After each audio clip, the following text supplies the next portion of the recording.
Ooh, that doesn't sound too good.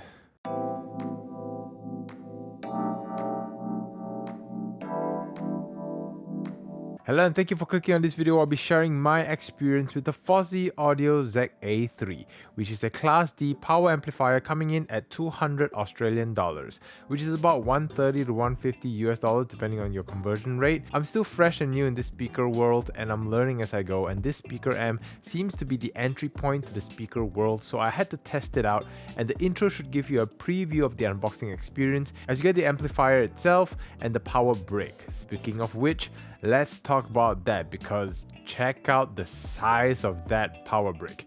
All the promotional pictures you see showcases how compact the amplifier looks, which is great, but they do not reveal the size of that power brick because it is essentially half the size of the amplifier itself. Granted, when you hook this up, you'd be trying to hide that power brick away, but if you're thinking about dangling it, it is hefty, it's heavy, and if you have very limited space, that brick will be a nuisance. So as you saw in the beginning of the video, there was a loose screw in the unit, which I had to unscrew the unit itself to remove it, but the ZA3 still worked fine, and it's possibly an unlucky unit where that screw wasn't screwed in properly. But I hope all other units won't have the same issue as mine. Anyway, once you do find a place to tuck that power brick away, then yes, this amplifier is relatively compact, especially when you compare it against the upper tiered amplifiers.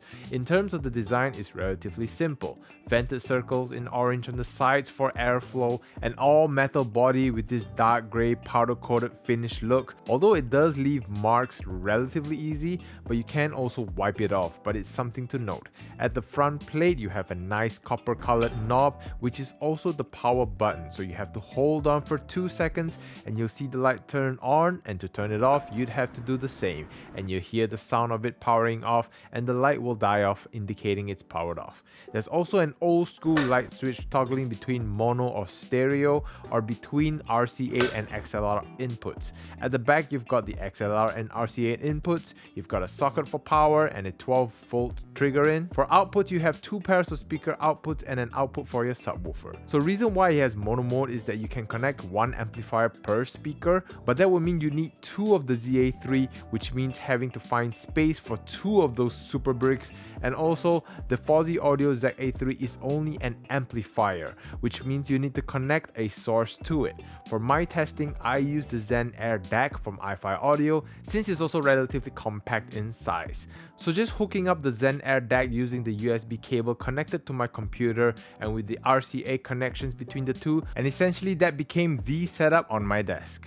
As an overall stack size, they're really compact, and even comparing it with something like the SMSL A0300, which is an all-in-one amplifier that also has a built-in DAC and is a speaker and headphone amplifier, that all-in-one will have a video all on its own, but in terms of size, the stack is thinner in width, roughly the same in terms of length, and slightly taller in height, but if you paired a DAC with the SMSL A0300, then the height would have been the same. In terms of sound, unfortunately I have not a lot of speaker sources to compare it with aside from the SMSL A0300, so I'll be describing the sound comparison, if any, in that video. But in terms of powering my speakers, I get to about 3 o'clock on the dial for both the Fosi Audio ZA3 and the Zen Air DAC, and there's more than enough volume. Again, this is for desktop use, but I'd imagine that if you're looking to use this amplifier for larger rooms, or if you're sitting further away from your speakers, then the double ZA3 or hooking it up to a more powerful source